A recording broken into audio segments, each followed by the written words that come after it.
Hello दोस्तों, आपका स्वागत है एथेनियम एकेडमी की डिजिटल क्लासेस में। और हम लोग आज स्टार्ट करने वाले हैं अपना टॉपिक रीजनिंग। और रीजनिंग में हमारा चल रहा था, हमने स्टार्ट किया था नॉन वर्बल रीजनिंग का एक पार्ट, काउंटिंग ऑफ फिगर। ठीक है, आकृतियों को गिनना।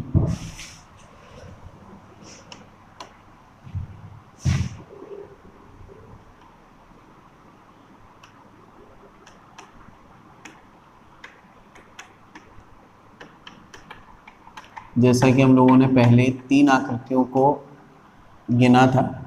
पहला आपका था आयत यानी कि रेक्टेंगल, दूसरा था आपका वर्ग यानी स्क्वायर, तीसरा जो पॉइंट हम स्टार्ट करेंगे आज वो होगा हमारा त्रिभुज यानी कि ट्रायंगल। ठीक है, और हम आज आयत और वर्ग के क्वेश्चन आपने सॉल्व किए होंगे। अब हम त्रिभुज आज स्टार्ट करते हैं। ठीक है, ट्रायंगल स्टार्ट करते हैं। तो सबसे पहले क्वेश्चन, सिंपल से क्वेश्चंस लेते हैं और आप काउंट करके बताओ, फिर मैं बताता हूँ कि किस तरीके से उसमें त्रिभुजों को काउंट किया जा सकता है। जनरली कोई क्वेश्चन आता है कि इसमें आपसे कोई पूछ दे कि इसके अंदर त्रिभुज बताइए कितने होंगे। तो फर्स्ट ऑफ ऑल क्या करना है कि कोई भी अगर एक सिंगल त्रिभुज हो तो उसकी काउंटिंग अगर हम करते हैं तो कितना माना जाएगा भाई। इसको अगर हम गिनेंगे तो इसको काउंट किया जाएगा 1।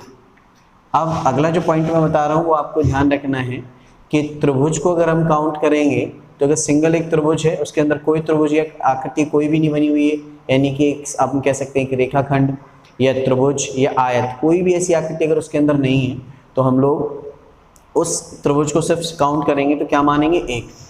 लेकिन अगर त्रिभुज के अंदर कोई त्रिभुज बनता है तो याद रखना है कि एक नया त्रिभुज 4 त्रिभुज बनाता है। कितने? 4 ट्रायंगल क्रिएट करता है। अगर किसी भी एक त्रिभुज के अंदर इनिशियली कोई ट्रायंगल क्रिएट होता है, त्रिभुज बनता है। ठीक, जैसे अभी एक त्रिभुज है, अब हम एक दूसरा त्रिभुज बनाते हैं इसके अंदर। जरा ध्यान से देखना, ये बन, अब काउंट करो कि पहला हमारा वो त्रिभुज था, एक ये हो गया, दूसरा ये आ गया, तीसरा ये, और चौथा जो इसके अंदर हमने बनाया। और पहले से एक बड़ा वाला कितना था? 1 था। तो मैंने बताया कि जब भी कोई नया त्रिभुज बनता है तो कितने त्रिभुज बनाता है? 4। जब भी एक त्रिभुज के अंदर एक नया त्रिभुज बनता है तो 4 नए त्रिभुज बनाता है। तो 4 नए त्रिभुज बनाए तो 4 और 1 कितने हो गए टोटल? 5। समझ में आया था ना? ये सिंपल सा रूल लगता है इसमें। ठीक है, तो हम इसके अंदर काउंट करते हैं कि कितने त्रिभुज होंगे इस आकृति में। ठीक, ये हमारा क्वेश्चन है पहला, ये फर्स्ट टाइप क्वेश्चंस मान लें। ठीक है, तो यहाँ हम काउंट करते हैं। त्रिभुज एक ये है, बाहर वाला त्रिभुज है तो ये काउंट करेंगे। इसके अंदर हमने कितना बनाया? 1, तो 4 यहाँ बड़े, पहले एक बड़ा वाला लेते 1, फिर एक त्रिभुज हमने काउंट किया, ठीक, 4, फिर इसके अंदर 4, तो टोटल कितने हो गए? 9। तो इसके अंदर कितने त्रिभुज की संख्या होगी? 9। हम सामान्यतः नॉर्मली तरीके से अगर हम इसको गिनेंगे, एग्जाम में गिनने के लिए बैठे, फॉर एग्जाम्पल किस तरीके से हम इसे गिनने बैठे, जैसे हमने लिखा यहाँ A B C, इस तरीके से यहाँ लिखा D E F G H I, फिर इनको हमने काउंट किया कि भाई A B C एक त्रिभुज बना, एक अपना A, और उसके बाद में हम ये कह सकते हैं D, ठीक है, और F त्रिभुज बना। तो इस तरीके से टाइम लगेगा। तो जस्ट हम कुछ ट्रिक बेसिस या रूल बेसिस को लेकर भी चलेंगे तो बड़े से बड़े त्रिभुज के इस प्रकार के क्वेश्चंस को सॉल्व किया जा सकता है। क्या रूल है हमारा?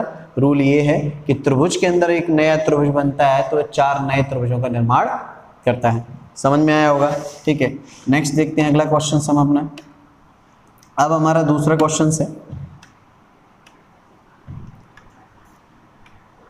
अब त्रिभुज के अंदर त्रिभुज बना है लेकिन उसके अंदर क्या हुआ? रेखाखंडों का निर्माण किया गया। जनरल इनको देखते हैं, रेखाखंड बना दिए, कोई त्रिभुज नहीं बनाया गया, रेखाखंड का निर्माण किया गया। और हमसे पूछ दिया है कि भाई इसके अंदर त्रिभुजों की संख्या कितनी होगी जनरल। तो अब हम इसको काउंट करते हैं। पहला तो हमारा बड़ा वाला त्रिभुज, रूल लगाओ, फटाफट रूल लगाओगे तो आंसर जल्दी मिलेगा। पहला एक ये, फिर नया त्रिभुज इसके अंदर बना, दूसरा बड़ा वाला पहले ले लिया, फिर ये छोटा वाला ले लेते हैं, 4 ये बनाएगा। इसके अलावा तो कोई त्रिभुज नया बना नहीं, एक ही त्रिभुज तो डाला है हमने, तो 4 और 1 5। अब इसके बाद हम जस्ट छोटे छोटे त्रिभुजों को गिनते हैं, जरा इन्हें ध्यान रखना। इनमें नंबरिंग करते हैं, 1 2 3 4 5 6। ठीक है। इनके अलावा कोई और त्रिभुज छोटा बना है? नहीं बना। 6 लास्ट काउंटिंग थी, 6 कर लिया। अब इसके बाद कई लोग कह सकते हैं कि सर एक ये त्रिभुज बड़ा बन रहा है, एक यहाँ त्रिभुज बड़ा बन रहा है, एक ये बन रहा है। एक्चुअल में हम इनको काउंट कर चुके हैं। कब काउंट कर चुके हैं जरा ध्यान देना, जब आपने इस ट्रायंगल को काउंट किया था कि ये त्रिभुज अंदर डाला गया है तो ये 4 बड़े त्रिभुज बनाएगा। तो पहला एक ये बनाया इसने आउटर, सेकंड ये और थर्ड ये। तो इनको हम दोबारा काउंट नहीं करेंगे, ठीक है ना। तो लास्ट हमारा 6 ये, तो अब जरा हम जोड़ लेते हैं, 6 4 10 और 1 11। तो यहाँ इसके अंदर त्रिभुजों की संख्या कितनी हो गई? 11। तो सिंपल सा रूल कि त्रिभुज के अंदर अगर क्या बने त्रिभुज, तो 4 नए त्रिभुजों का निर्माण करता है। तो जस्ट इसी तरीके से अगले टाइप पर चलते हैं। ये हमारा फर्स्ट टाइप का जनरली क्वेश्चंस था। हम सेकंड टाइप क्वेश्चंस देखते हैं जहाँ रेखाखंडों को त्रिभुज के अंदर डाला जाएगा, ठीक है। तो हमारा सेकंड टाइप क्वेश्चंस, ठीक। तो सेकंड टाइप क्वेश्चंस में हम ले लेते हैं, एक हमारा त्रिभुज है, इस पर एक लंबवत भुजा, इसको डाला गया, ठीक। तो याद रखना है इसका भी बेसिक, हर एक चीज का एक बेसिक पता होना चाहिए हमें। अब इसका बेसिक क्या है हमारा, जैसे इस त्रिभुज में एक भुजा डाली गई। अब एक भुजा ने इसके कितने पार्ट किए? 2, पहला ये और दूसरा ये।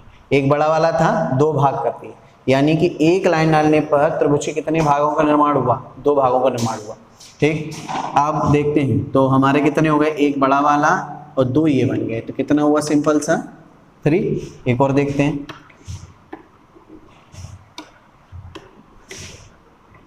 और इसमें संख्या हम लाइनों की बढ़ा देते हैं, ठीक है, ये बढ़ा दें। अब हमसे किसी ने पूछा कि भाई इसमें बताइए कि त्रिभुज के अंदर ये कितने त्रिभुज हैं इस त्रिभुज में, ठीक है भाई, काउंट करना है, सिंपल सा रूल है। अब ध्यान से देखना है कि रूल क्या है, 1 2 3 4, 4 और 3 7, 7 और 2 9, 9 और 1 10। तो टोटल त्रिभुज कितने हो गए इसके अंदर? 10। हमें सिर्फ क्या करना है, नंबरिंग करनी है और नंबर को ऐड करना है। ऐड करके हम टोटल देखेंगे तो हमें त्रिभुजों की संख्या निकल कर आती। अब ये ध्यान रखना है कि ये सारी लाइनें जो भी डाली गई थी, सभी रेखाखंड जो डाले गए थे, ये सभी के सभी कैसे थे? लंबवत थे। लेकिन अगर किसी ने बोल दिया कि सर क्षैतिज अगर लाइन को खींचा जाए इसमें, तो इसी आकृति के अंदर त्रिभुजों की संख्या कितनी होगी? तो देखते हैं अपन नेक्स्ट अगले क्वेश्चंस में कि अगर हमें इस तरीके से क्वेश्चंस दे दिया जाए, इसी टाइप का तीसरा क्वेश्चंस देखते हैं।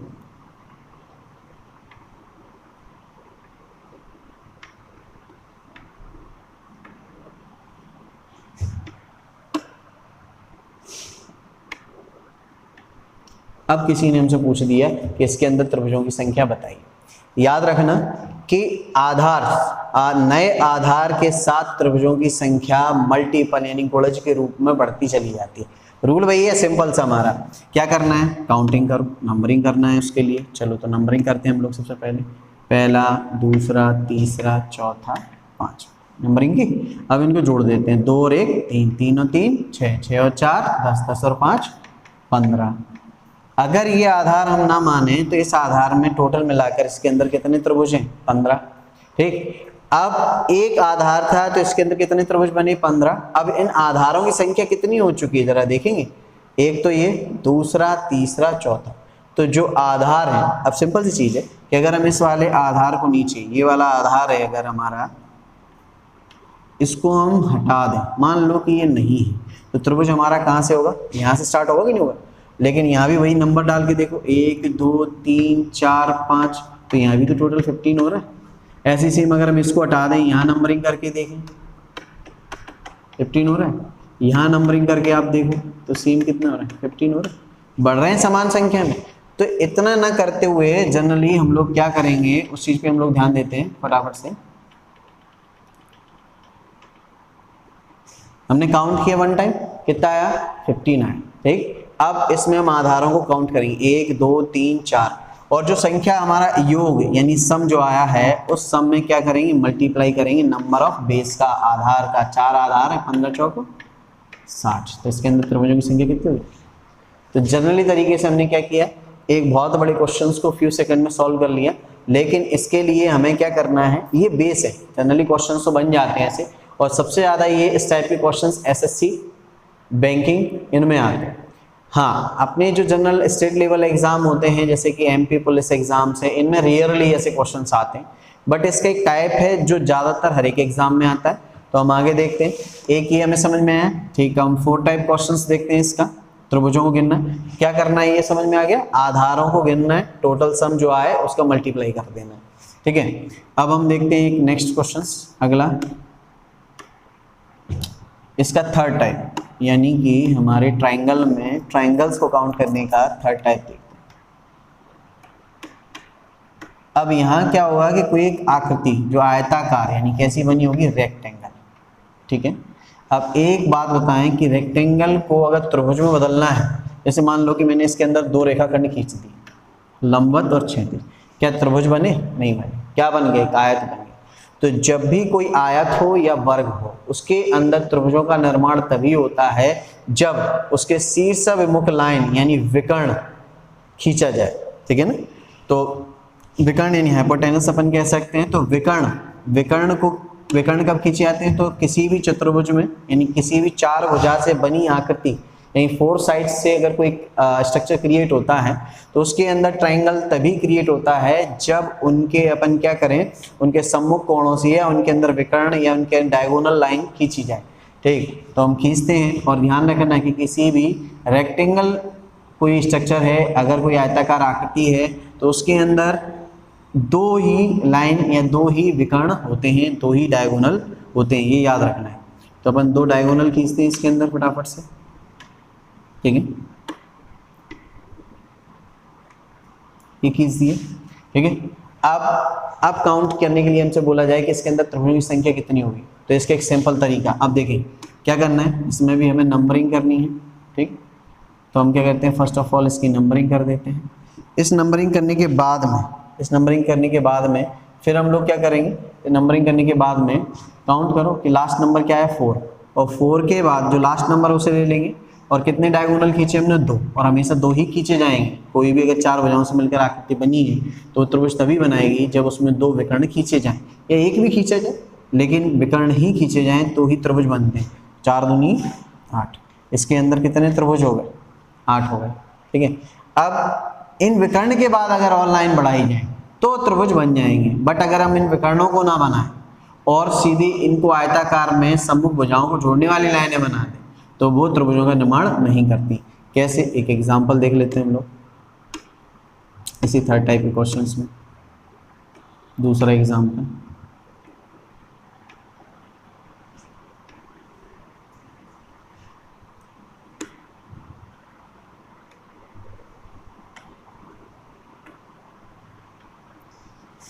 अब क्या करना है आपको पता होगा, सबसे पहले हमें इसमें नंबर फीड करने हैं। तो नंबर लिखते हैं इसमें 1 2 3 4 5 6 7 8, कितने नंबर आए?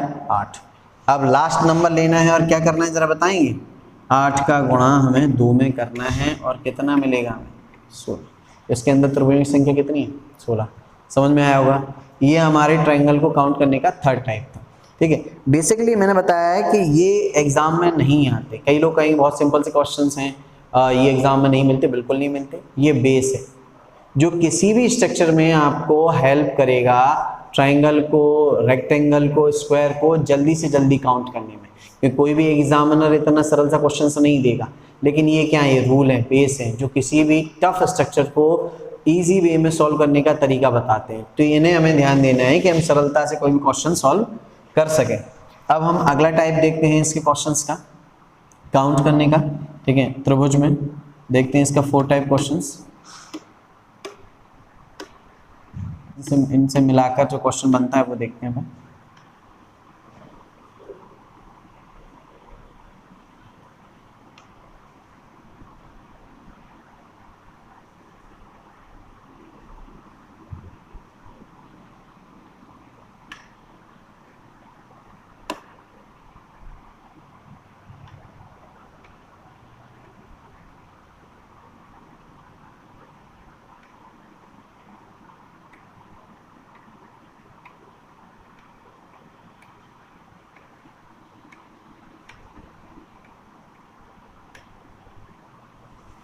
हमें कोई क्वेश्चन ऐसा दे दिया जाता है, तो इस क्वेश्चन को सॉल्व करने में अगर एग्जाम में आता है तो हमें कितना टाइम लगेगा। बेसिकली अगर हम कोई रूल ना लगाएं, कोई शॉर्ट ट्रिक ना लगाएं, तो इस क्वेश्चन को सॉल्व करने में आधा घंटा लग जाएगा और हो सकता है कि हमारे त्रिभुज सही तरीके से काउंट ना हो, ठीक है ना, गलत हो जाए हम जितने भी।